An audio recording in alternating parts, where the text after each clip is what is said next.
ចាប់ផ្ដើមសាច់រឿងស៊ីซั่នទី2អេផ isode ទី1ដែលយើងឃើញថាមាន Speedwagon ដែលជាអបពមួកនេះហ្នឹងគឺការនៅស៊ីซั่នទី1ហើយជាមួយនឹង Stray ដែលជាអបសក់វែងនេះការនៅភាគទី1ដោយស៊ីซั่នទី2ហ្នឹងគឺបានបន្តពីការលេចកប៉ាល់របស់ Jonathan រយៈពេល40ឆ្នាំបានកន្លងផុតទៅពួកគេបានស្រាវជ្រាវរហូតទៅដល់កន្លែងមួយដែលឃើញនៅទីនោះគឺសិតតែម៉ាស់ដែល Dio បានប្រើព្រមទាំងមនុស្សម្នាក់ដែលនៅចំកណ្ដាលរូបចម្លាក់ទាំងអស់ហ្នឹងឬមួយក៏ស្រោមមុខទាំងអស់ហ្នឹងហើយសាច់រឿងក៏បានកាត់មកដល់ញូវយ៉កដែលមានក្មេងប្រុសម្នាក់ដែលមានឈ្មោះថា Smokey បានបំរុងនឹងលួចកាបូបលុយរបស់បុរសម្នាក់ហើយក្មេងប្រុសម្នាក់នោះក៏បានត្រូវចាប់ដោយប៉ូលីសហើយក៏ត្រូវបានប៉ូលីសវាយប្រហារគេយ៉ាងខ្លាំងប៉ុន្តែនៅពេលនោះម្ចាស់កាបូបលុយក៏បានមកដល់តែម្ចាស់កាបូបលុយនោះបាននិយាយថាកូនក្មេងម្នាក់នោះគឺជាពួកម៉ារបស់ខ្លួនទៅវិញប៉ូលីសពីរនាក់នោះបំរុងនឹងវាយប្រហារទៅលើម្ចាស់កាបូបលុយទៅហើយប៉ុន្តែត្រូវបានម្ចាស់កាបូបលុយវាយប្រហារទៅវិញហើយម្ចាស់កាបូបលុយនោះក៏បានប្រើហូម៉ូនដើម្បីបានកម្របកូកាទៅត្រូវដៃបរោះដែលជាប៉ូលីសនោះហើយម្ចាស់កាបូបលុយនឹងគឺជាទូអង្គឯកដែលមានឈ្មោះថា Joseph ដែលជាចៅរបស់ Jonathan យើងក៏បានកាត់មកដល់ Speedwagon វិញដែលគេបាននិយាយថាបរិះដែលជារូបចម្លាក់នោះគឺនៅមានជីវិតនៅឡើយហើយ Speedwagon ក៏បានប្រាប់ឲ្យ Stray បន្តិចរូបចម្លាក់មួយនោះប៉ុន្តែផ្ទុយទៅវិញ Stray បានសម្លាប់គ្នារបស់គេហើយតត Speedwagon ឲ្យដួល Stray បាននិយាយថាគេកោតសរសើរ Dio យ៉ាងខ្លាំងគេចង់ខ្លាចទៅជាបិសាចជញ្ជក់ឈាមដោយ Dio ដែរហើយក៏បានសម្រេចចិត្តថាយកស្រោមមុខនោះមកពាក់និងលាបឈាមរបស់ Speedwagon ដើម្បីបំលែងខ្លួនគេទៅជាបិសាចជញ្ជក់ឈាមដែរហើយសាច់រឿងក៏បានកាន់មកដល់ Joestar វិញហើយ Smokey ក៏បានខ្លាយទៅជាគ្នារបស់ Joestar ផងដែរហើយយាយសក់លឿងហ្នឹងគឺជាប្រពន្ធរបស់ Jonathan ហើយដូចដែលយើងបានដឹងអញ្ចឹងគ្រួសាររបស់ Joestar គឺជាគ្រួសារដែលមានសច្ចធម៌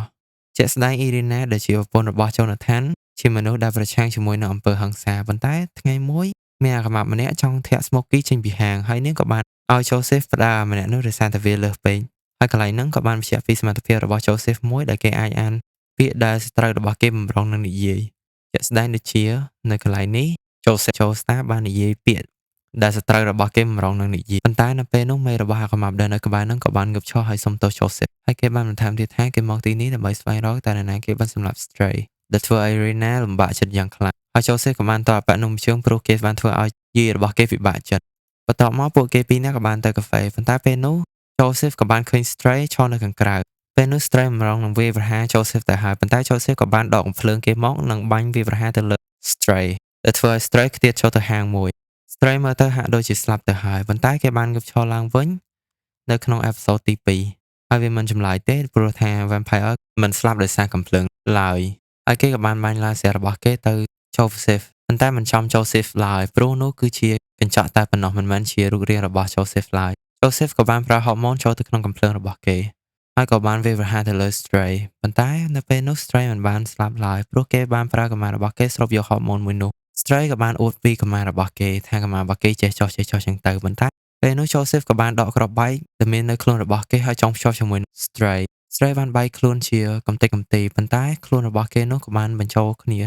វិញជាធម្មតាមើលទៅហាក់ដូចជាមិនប៉ះពាល់អ្វីគេឡើយប៉ុន្តែ Joseph នៅមានក្បាច់ចុងក្រោយមួយទៀតដែលក្បាច់ហ្នឹងគឺត្រូវប្រើជើងរបស់គេទាំងពីរដែលក្បាច់ហ្នឹងគឺត្រូវធ្វើម៉េចរត់ឲ្យលឿនតាមដែលអាចធ្វើបានប៉ុន្តែពេលនោះ Stray ក៏បានចាប់យកនារីម្នាក់ហើយក៏បានកាក់មុខ Joseph នៅលើស្ពានមុខ Stray បានឲ្យលក្ខខណ្ឌទៅលើ Joseph ជំរើសទី1ឲ្យ Joseph វាយជាមួយនឹងគេនិងជំរើសទី2គេសម្លាប់នារីម្នាក់នោះ Joseph សួរគេថាឲ្យថោកទាបម៉េះប៉ុន្តែនៅពេលនោះ Stray ក៏បានដកធ្មេញនារីម្នាក់នោះទុកជាការគំរាមដែលធ្វើឲ្យ Joseph មានការខឹងជាខ្លាំង Joseph ក៏បានស្ទុះទៅវាយប្រហារប៉ុន្តែនៅពេលនោះ Stray ក៏បានបាញ់ឡាស៊ែរមកហើយ Joseph ក៏បានផ្លាតលេស៊ែរនោះវិញជាមួយនឹងកែវដែលគេមានតែជាហេតុធ្វើឲ្យ Stray ធ្លុះក្បាល Stray បានវាយប្រហារម្ដងទៀតប៉ុន្តែនៅពេលនោះ Joseph ក៏បានវាយប្រហារគេជាមួយនឹងហូម៉ូនហើយលើកនេះគេមិនមានកម្លាំងដែលស្រូបហូម៉ូនឡើយដែលជាហេតុធ្វើឲ្យគេធ្លាយក្បាល Joseph បានសួរគេថាហេតុអ្វីបានជាគេក្បត់ Speedwagon គេបានប្រាប់ថាព្រោះតែបរិសម្នាក់ដែលជារូបចម្លាក់នោះហើយបានបន្ថែមទៀតថា Joseph នឹងជួបគេហើយ Stray ក៏បានបំផ្ទុះខ្លួនឯងជាមួយនឹងហូម៉ូនដែលធ្វើឲ្យ Joseph ខឹងព្រោះគេមិនទាន់បានសួរសំណួរអស់ឡើយ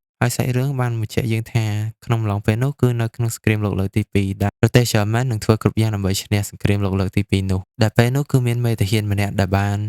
ជួយសង្គ្រោះ Speedwagon ប៉ុន្តែមើលទៅគេមិនមានបំណងល្អឡើយហើយមេតាហានម្នាក់ហ្នឹងគឺមានឈ្មោះថា Vaughn ដែលពាក់ Vaughn ហ្នឹងបានសួរ Speedwagon តាក់ទងជាមួយនឹងបរិសម្នាក់ដែលជាប់នៅក្នុងរូបចម្លាក់នោះ Speedwagon មិនបាននិយាយតាក់ទងជាមួយនឹងបុរសម្នាក់នោះឡើយហើយបានឲ្យអបមេទាហាន Von នឹងកំទេចរូបចម្លាក់នោះចោលតែគេមិនបានខ្វល់ពី Speedwagon សូម្បីតែបន្តិចគឺគេគ្រាន់តែចង់ឈ្នះសង្គ្រាមតែប៉ុណ្ណោះ Joseph បន្ទាប់ពីបានដំណឹងពី Stray គេក៏បានធ្វើដំណើរមកកន្លែងនោះហើយក៏មានអបចម្លើយម្នាក់បានតាម Joseph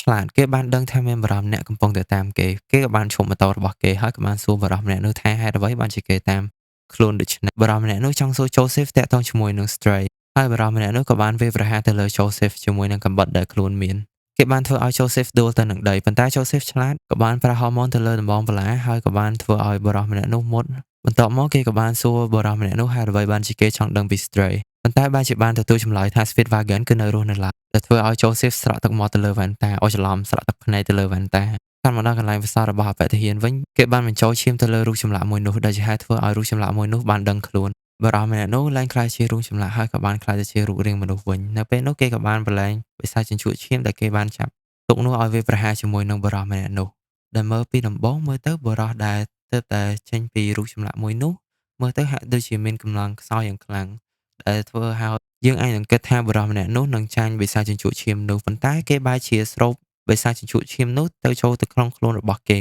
េហើយគេក៏បាននិយាយអីខ្សឹបទៅលើអបទាហាន Von នោះដែលយើងស្ដាប់មិនបានឡើយឬតែបែបវ៉ៃសាច់រឿងក៏បានកាន់មកដល់ Joseph វិញគេកំពុងតែស្វែងរកវិធីសាស្ត្រចូលទៅក្នុងមន្ទីរផ្សោតមួយនោះគេបានដឹងថាអ្នកយាមនៅទីនោះគឺជាពួកមនុស្សរោគចិត្តហើយគេក៏បានតែងខ្លួន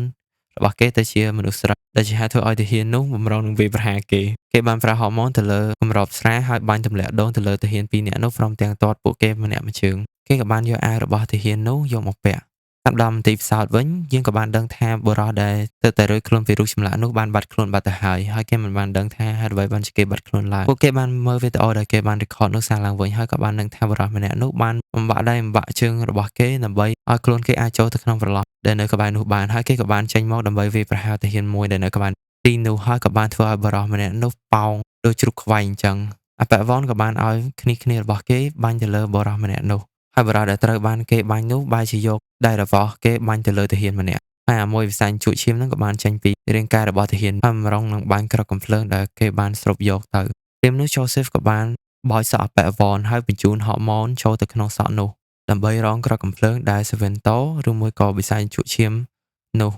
បានបាញ់ត្រឡប់មកដែលបានការពារទាហាននៅក្បែរនោះនៅពេលពួកគេម្រងនឹងវេគ្នាទៅហើយប៉ុន្តែ Joseph បែរជាបញ្ចេញក្បាច់រាំយ៉ាងបង្ងើយមិនសូវខ្វល់អីទាំងអស់មើលទៀតរាំឡើយនេះតាក់ទីណយទីJoseph បាននិយាយថា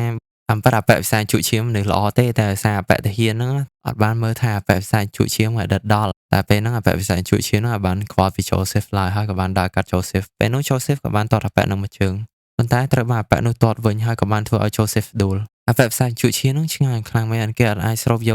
កខ្លួនរបស់ Joseph បានហើយគេក៏បានអានការកាត់របស់ Speedwagon ពេលនោះគេបានដឹងថា Joseph ពិសេសខុសពីអ្នកដទៃ Joseph ក៏បានងើបមកវិញហើយគេក៏បានវាយប្រហារអបិសាញជក់ឈាមនឹងជាមួយនឹងហូម៉ូនប៉ុន្តែមើលទៅហាក់ដូចជាមិនអាចធ្វើអ្វីអបិសាញជក់ឈាមនឹងបានឡើយគេក៏បានធ្វើពុតជាសន្លប់អបិសាញជក់ឈាមនឹងក៏បានដើរទៅស្រូបយកខ្លួនរបស់ Joseph ហើយ Joseph ក៏បានកាត់ខ្លួនរបស់គេជាពីរគេមិនទាន់ស្លាប់ឡើយបំរុងនឹងស្រូបយកខ្លួនរបស់គេចូលមករាងកាយដើមរបស់គេវិញពេលនោះ Joseph ក៏បានយកខ្លួនរបស់គេមួយកំណាត់ចងជាមួយនឹងដែកហើយក៏បានទាញខ្លួននោះដើម្បីឲ្យត្រូវពន្លឺថ្ងៃប៉ុន្តែអបិសាញជក់ឈាមនឹងមានកម្លាំងខ្លាំងជាងខ្លាំងវាបានងើបទៅវាយប្រហារ Joseph វិញដែលជាហេតុមិនឲ្យ Joseph បើកទ្វារបានឡើយនៅពេលនោះលោទៅខាងមុខ Joseph ដើម្បីបើកទ្វារប៉ុន្តែគេមិនបានបើកទ្វារឡើយគេឡាយតែបញ្ចេញខ្សែរបស់ខ្លួនថាគេជាវីរៈបរិយអញ្ចឹងណាប៉ុន្តែនៅពេលនោះអបិវិសាញជក់ឈាមនឹងក៏បានចាប់ជើងរបស់គេជាប់ហើយអបិទាហាននឹងក៏បានឲ្យ Joseph កាត់ជើងរបស់គេជាមួយនឹងបថៅដែលនៅក្បែរនោះ Joseph ក៏បានស្ទាក់ស្ទើរតែចុងក្រោយគេនៅតែកាប់ដដែលនៅពេលនោះជើងអបិនឹងក៏បានដាច់ហើយគេក៏បានបើកទ្វារមួយនោះបានសម្រេចដែលជាហេតុធ្វើឲ្យវិសាញជក់ឈាមនោះបំរុងនឹងខ្លាយទៅជាថ្មប៉ុន្តែនៅពេលនោះគេក៏បានយករាងកាយដែលមិនទាន់ខ្លាយទៅជាថ្មចូលទៅក្នុងជើងរបស់អបទាហាន Von នោះហើយវាក៏បានបញ្ជារាងកាយរបស់អប Von ដើម្បីទៅកន្លែងដែលមកលុបដើម្បីកុំឲ្យត្រូវពន្លឺថ្ងៃប៉ុន្តែអបទាហាននឹងមិនចង់ឲ្យអបវិសាញជក់ឈាមនឹងរស់ឡើយគេក៏បានដកក្របបែកមកមុននឹងស្លាប់គេក៏បានប្រាប់ទៅ Joseph ថាវិសាញជក់ឈាមគឺមិនមែនមានតែម្នាក់ទេនៅមានច្រើនទៀតដែលបន្ថែមទៀតថាហូម៉ូនរបស់ Joseph នៅខ្សោយនៅឡើយហើយគេក៏បានឲ្យ Joseph ទៅជួបនឹងបុរសម្នាក់នៅប្រទេសរ៉ូមដើម្បីឲ្យគេជួយបង្រៀនហូម៉ូន Joseph ថែមហើយគេក៏បានបន្ទោសខ្លួនគេប៉ុន្តែនៅពេលនោះវិសាញជក់ឈាមនោះមិនទាន់ស្លាប់ឡើយគេក៏បានទីមរត់ទៅរកកន្លែងងងឹតបន្តប៉ុន្តែ Joseph ឆ្លាតគេក៏បានប្រើចំណាំងផ្លាតនឹងបញ្ជូនពលឺព្រះអាទិត្យឲ្យវិសាញជក់ឈាមនោះទៅជាថ្មឲ្យតតែបានហើយវិសាញជក់ឈាមនោះក៏បានស្លាប់នៅពេលនោះហើយខ្ញុំសូមផ្អាកភាគ មួយ season ទី2 ធំនឹងសិនហើយយើងនឹងជួបគ្នានៅភាគបន្តឆាប់ៗនេះអរគុណច្រើនដែលអ្នកទាំងអស់គ្នាបានតាមដានវីដេអូរបស់ខ្ញុំហើយកុំភ្លេចជួយចុច like ហើយនិង subscribe ផងបាយបាយ